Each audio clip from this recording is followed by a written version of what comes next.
Olá, pessoal. Somos o grupo Dossiê da Diplomática, composto por Ângela Maria, Ellen Ferreira, João Lucas, Maria Vitória, Natália de Jesus e Thaís Lohane. No vídeo anterior, elencamos os objetivos do grupo e hoje, dando continuidade, iremos falar um pouco mais sobre o que é a diplomática clássica. A diplomática, por definição, ocupa-se da estrutura formal dos atos escritos de origem governamental ou notarial.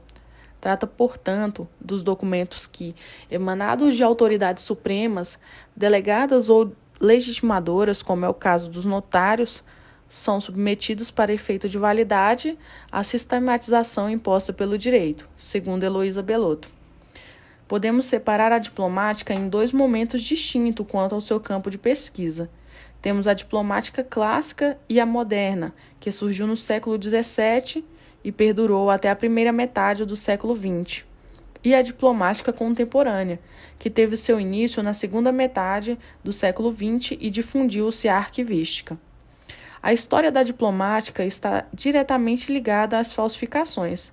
Seu surgimento ocorreu no século XVII, com o objetivo de verificar a autenticidade dos documentos produzidos pelas autoridades, que em grande maioria eram documentos ligados a tratados e manuais. Diversos autores tratam sobre essa temática e em alguns momentos divergem sobre a origem da diplomática. Ana Célia Rodrigues, Natália Tognoli e José Augusto Guimarães seguem a mesma linha de pesquisa, onde a diplomática surge para comprovar a autenticidade de documentos eclesiásticos. Já Eneida Richter entende que a diplomática surge a partir da crítica em relação à autenticidade de diplomas medievais. Aqui, iremos apresentar a linha de pesquisa de Heloísa Belotto, professora da USP, que é referência na área de arquivística e diplomática, que atribui o seu surgimento à necessidade de verificar diplomas medievais, identificando a falsidade e a autenticidade desses papéis. A diplomática clássica surge em 1643, quando os jesuítas franceses, liderados por Jean Bolin, resolveram publicar o Acta Santoro, na qual se pretendia avaliar criteriosamente a vida dos santos, procurando separar a realidade das lendas. Na introdução da obra, escrita em 1645, um dos jesuítas especialistas no trato documental, Daniel von Papenbroek, declarou ser falso um diploma assinado pelo rei Dagoberto I, o que invalidava vários diplomas medievais que tinham sido preservados e tratados como autênticos pelos beneditinos da abadia de Saint-Denis.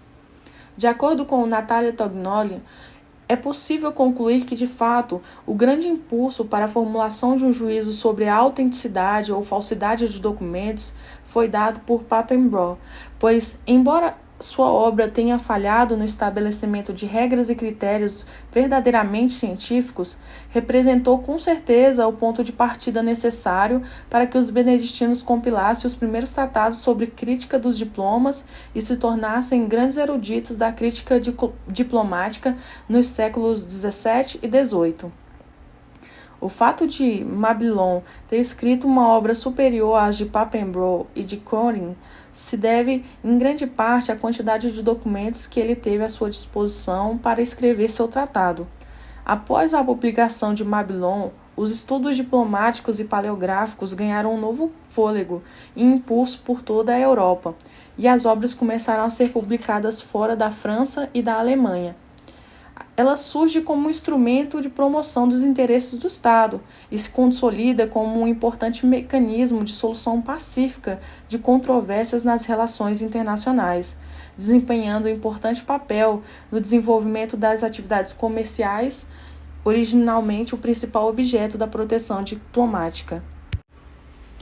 Na Idade Média, ocorreram mudanças na Igreja Católica em razão da Reforma e Contra-Reforma. Os jesuítas franceses publicaram os primeiros volumes da Acta Santoro, com o objetivo de avaliar as trajetórias vividas pelos santos. Ao escrever a introdução do segundo volume da Acta, o jesuíta Daniel van Papenbroek declarou erroneamente que alguns documentos mantidos no mosteiro de Saint-Denis eram falsos, caindo assim em descrédito os documentos ali preservados. Segundo relata Bellotto, Pappenbrock estabeleceu em sua crítica documental que quanto mais antigos fossem os documentos, menos seriam dignos de fé, colocando em dúvida os documentos existentes nos arquivos da Ordem de São Bento. Esse fato gerou a revolta dos monges da Ordem dos Beneditinos, que se julgavam especialistas nas questões de crítica documental. Em resposta aos escritos de Pappenbrock, em 1681, houve a publicação do tratado intitulado De Re Diplomatica Libre VI, ocasionando o episódio conhecido como Guerra Diplomática, de autoria do beneditino Jean Mabillon.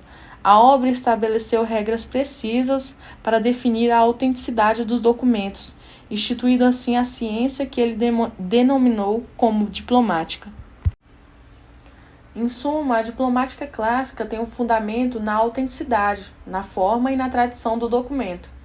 Dirige sua atenção à espécie documental. O documento diplomático, na abordagem clássica da diplomática, é o documento do indivíduo, escrito, o qual os diplomatistas analisam do ponto de vista da tradição ou da transmissão, dos elementos da forma e dos processos de elaboração, para chegar à sua autenticidade no âmbito do sistema jurídico vigente.